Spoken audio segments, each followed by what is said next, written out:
I'm Jennifer. I'm 40 years old. I live in Nevada.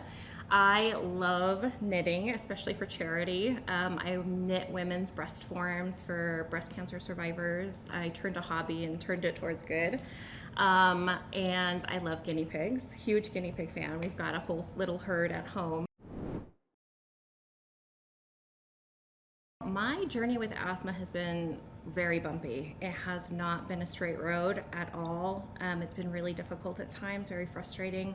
My parents believe I was born with asthma. I have suffered since the beginning.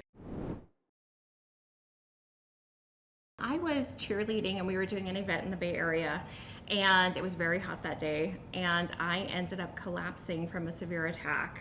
Luckily for me, one of my friends, her mother was an EMT firefighter and was able to get rescue services.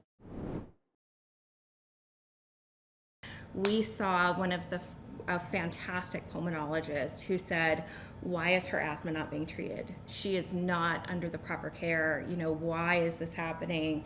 And I was finally diagnosed as being a chronic severe asthmatic, which was to me fantastic because I thought, it's not me. And I remember just crying to my mom, and I told her, I said, this whole time I thought it was me. I wasn't doing well enough. I wasn't doing what I was supposed to be doing. Why is my asthma not perfect?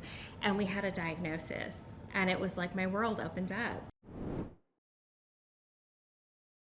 He was fantastic. I mean, he completely changed the way that I look at my asthma.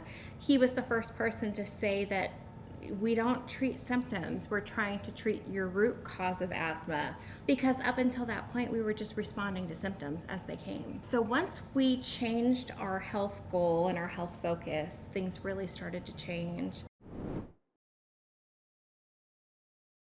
Luckily, through this advent of fantastic asthma apps and Alexa and all these other things, I can set reminders for medication. I can track my asthma symptoms. And now my doctor gets a full report of my asthma symptoms, how I'm doing, and he's able to see things in those numbers that I'm not always able to see.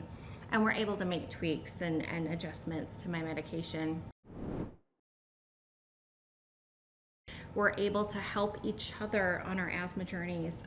A lot of people are misdiagnosed with mild asthma, and it's probably severe. There's a woman I'm thinking of, she just got the correct diagnosis, and she was just overjoyed because she feels like people are finally listening to her. A lot of people don't always seek out the right treatment. They think their primary care physician can treat them, and maybe their asthma is more severe and they need a pulmonologist or an allergist or someone who will help get their asthma better under control.